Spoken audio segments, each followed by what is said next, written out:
Dunia Pagi ini BBC Indonesia bersama saya Tri Wahyuni, Kamis 24 Maret 2022. Sari berita BBC pukul 5 waktu Indonesia Barat. Sekjen NATO mengatakan aliansi tersebut akan menambah satuan tempur yang diterjunkan ke wilayah sayap timurnya dalam pertemuan darurat tentang Ukraina Kamis ini. Rusia mengatakan Presiden Putin berencana menghadiri pertemuan G20 di Indonesia di tengah tarik-menarik tekanan agar Rusia dikeluarkan dari forum itu. Fokus daripada G20 jangan dibawa ke arah sana. Walaupun apa yang terjadi di sana itu dianggap adalah suatu pelanggaran kedaulatan negara, itu harusnya diselesaikan di forum-forum yang ada, bukan di G20. Dan sejumlah ekonom menilai pemerintah Indonesia salah memperhitungkan skema pendanaan proyek Ibu Kota Baru, sehingga muncul wacana skema urun dana dari masyarakat.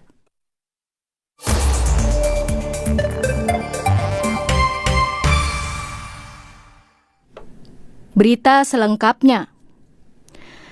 Sekjen NATO mengatakan aliansi itu akan menyetujui penambahan pasukan di sayap timur dalam pertemuan darurat tentang Ukraina hari Kamis ini.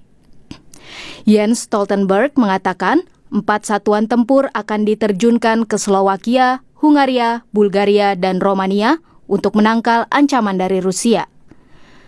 NATO juga akan menyetujui bantuan lebih besar untuk Ukraina serta mengatasi serangan siber dan senjata non-konvensional. Dalam perkembangan lain, Rusia mengatakan Presiden Putin berencana menghadiri konferensi tingkat tinggi G20 yang diadakan pada November mendatang di Indonesia. Belakangan muncul tekanan agar Putin tidak diundang dalam forum itu. Wartawan BBC Indonesia Rohmatin Bonasir melaporkan. Tekanan untuk tidak menyertakan Presiden Rusia Vladimir Putin dalam KTT G20 di Bali semakin besar menyusul invasi Rusia ke Ukraina.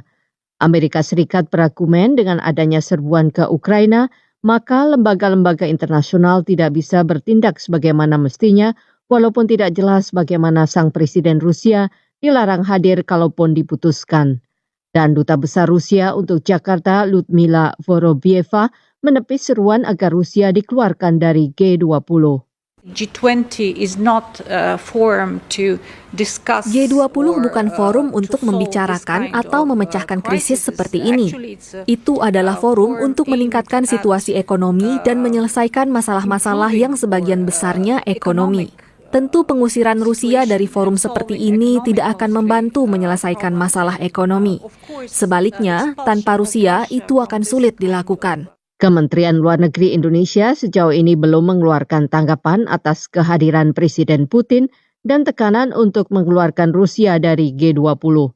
Menurut Dev Laksono, anggota Komisi 1 DPR yang membidangi urusan luar negeri, sudah selayaknya Indonesia tidak mengucilkan Rusia dalam forum G20. G20 itu diciptakan untuk membahas hal-hal yang berkaitan tentang pembangunan ekonomi, meningkatkan kesejahteraan masyarakat, mempermudah akses ke permodalan ataupun juga meningkatkan kemampuan bisnis masyarakat perekonomian dunia secara global. Permasalahan Ukraina dengan Rusia adalah konflik yang berawal dari kebijakan luar negeri sejumlah negara-negara barat yang dianggap bertentangan ataupun membahayakan permasalahan dalam negeri Rusia. Maka itu fokus daripada G20 jangan dibawa ke arah sana. Walaupun apa yang terjadi di sana itu dianggap adalah suatu pelanggaran kedaulatan negara, itu harusnya diselesaikan di forum-forum yang ada, bukan di G20. Dukungan tentang pentingnya Rusia di forum kerjasama multilateral yang terdiri dari 19 negara dan kawasan ekonomi Uni Eropa juga disuarakan oleh China dengan mengatakan Rusia memegang peran penting. Masalah ini menempatkan Indonesia sebagai presiden G20 tahun ini dalam posisi yang sulit.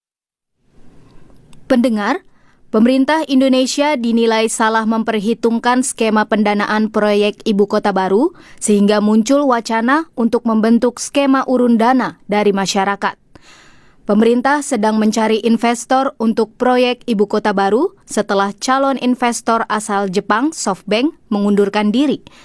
Seorang juru bicara Ibu Kota Negara membantah bahwa skema urun dana muncul karena sepi investor. Niki Aulia melaporkan. Rencana pemerintah Indonesia untuk mengumpulkan dana dari masyarakat sebagai salah satu sumber pendanaan proyek ibu kota baru mencerminkan adanya kesalahan kalkulasi dalam perencanaan megaproyek itu menurut sejumlah ekonom. Direktur Eksekutif Institute for Development of Economics and Finance, Tauhid Ahmad, menduga karena sepinya minat investor dalam proyek ini, maka pemerintah mau tidak mau mencari sumber pendanaan sebanyak mungkin. Sebab pemerintah telah berjanji untuk tidak membebani APBN untuk mewujudkan proyek senilai 466 triliun rupiah ini. Sedangkan upaya menggayat investor asing belum menghasilkan komitmen di atas kertas. SoftBank sebagai salah satu calon investor justru menyatakan mundur dari proyek ini beberapa waktu lalu. Di publik Pak Presiden sudah janji bahwa APBN hanya dipakai 20%.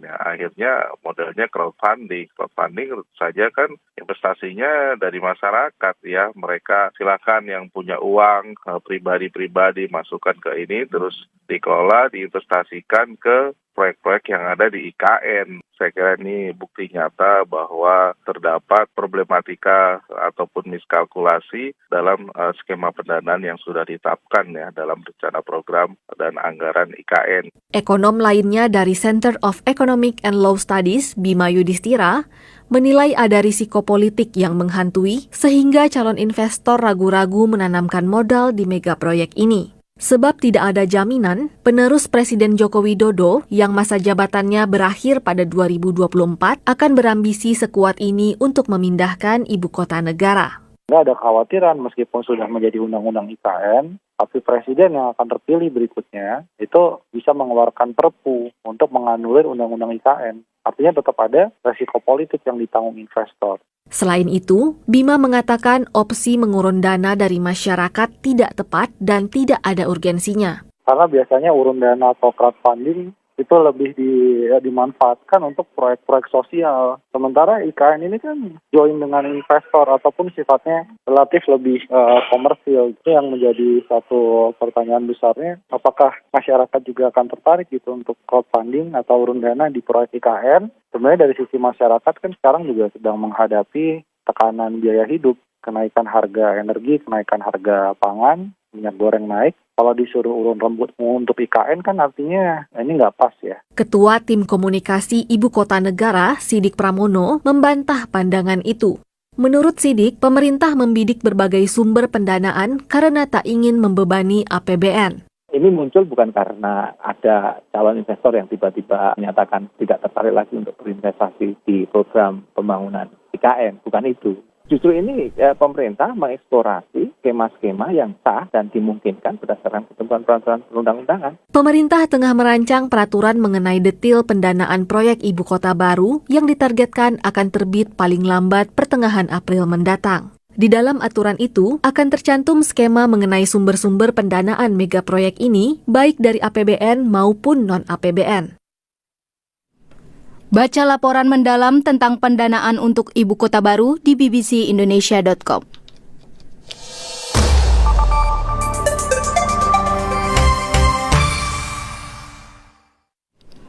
Anda mendengarkan Dunia Pagi ini BBC Indonesia bersama saya Triwahyuni. Pendengar, ketika perhatian dunia tertuju pada perang di Ukraina, rangkaian aksi kekerasan di Yaman terus berlanjut.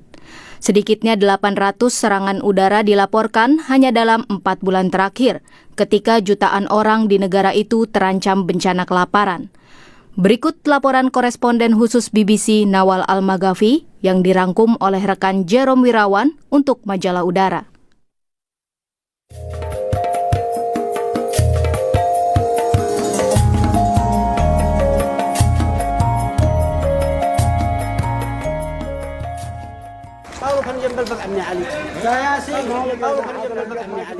Serangan udara kembali mengguncang keheningan malam di ibu kota Yaman, Sana'a. Kali ini sebuah rumah hancur lebur. Warga setempat berbondong-bondong datang ke lokasi kejadian. Mereka bergotong royong mengangkat puing-puing, seraya berupaya menemukan tubuh yang terkubur reruntuhan. Kejadian seperti ini kerap terjadi di Sana'a selama 8 tahun terakhir. ketika pemberontak Houthi sokongan Iran bertempur melawan koalisi pimpinan Arab Saudi dan Uni Emirat Arab, warga sipil yang menjadi korban. Di antara reruntuhan, Hasan al-Ahdal berseru memanggil-manggil adiknya yang berada di lokasi saat rentetan gempuran berlangsung. Saya memanggil adik saya. Saya bisa mendengar suara perempuan dan orang lain berteriak di kejauhan. Mereka berkata, "Kami datang membantu."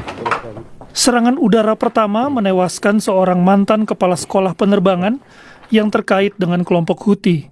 Dia meninggal bersama istri dan anaknya. Serangan kedua menewaskan adik Hasan dan 4 orang lainnya yang datang menolong.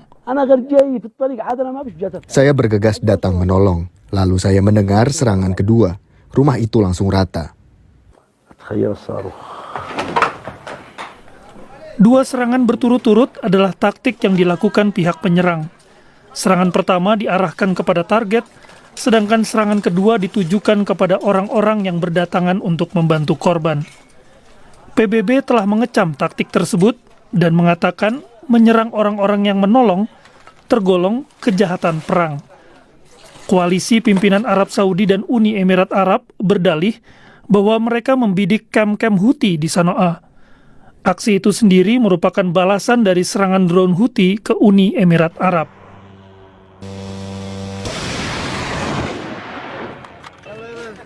Lepas dari klaim tersebut, kedua pihak sama-sama dituding melakukan kejahatan perang yang memicu krisis kemanusiaan terparah di dunia saat ini. Baik kubu Houthi maupun koalisi pimpinan Arab Saudi membantah tudingan itu. Akan tetapi, sejak Oktober tahun lalu, PBB berhenti menginvestigasi dugaan kejahatan perang.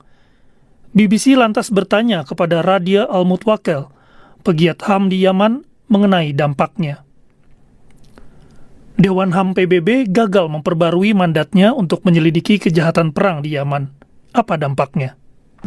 That was a very dangerous message to all parties to the conflict, that they have impunity and they will not be held accountable. And they can go, Itu adalah pesan yang sangat berbahaya bagi semua pihak dalam konflik.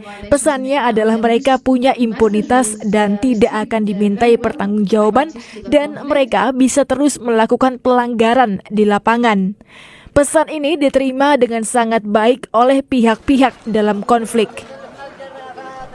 Konsekuensinya bisa dilihat di Yaman.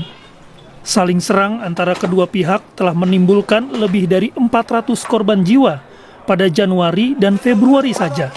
Sehingga 2 bulan itu adalah periode terparah dalam konflik yang sudah berlangsung 8 tahun. Dari ratusan korban, terdapat jenazah seorang pria yang tak lagi utuh. Dia adalah ayah Iyad al-Shaiban. Iyad sendiri tidak diperbolehkan melihat jenazahnya. Mereka tidak memperbolehkan saya melihat jenazah ayah. Mereka tidak ingin pemandangan itu menjadi wujud terakhir ayah dalam ingatan saya. Kini Iyad dan 2 adiknya kehilangan ayah mereka yang selama ini menjadi tulang punggung keluarga. Ada ruang hampa yang besar dalam hidup saya. Jika serangan-serangan ini tidak berhenti, kami akan balik melawan. Tujuan perang ini sejatinya adalah untuk melemahkan kubu pemberontak Houthi. Namun, alih-alih lemah, kubu Houthi tetap kuat dan bisa bertahan. Akibatnya, serangan semakin gencar dan kebencian warga justru kian meningkat. Pendengar, demikian majalah udara pagi ini. Saya Jerome Wirawan undur diri, sampai jumpa.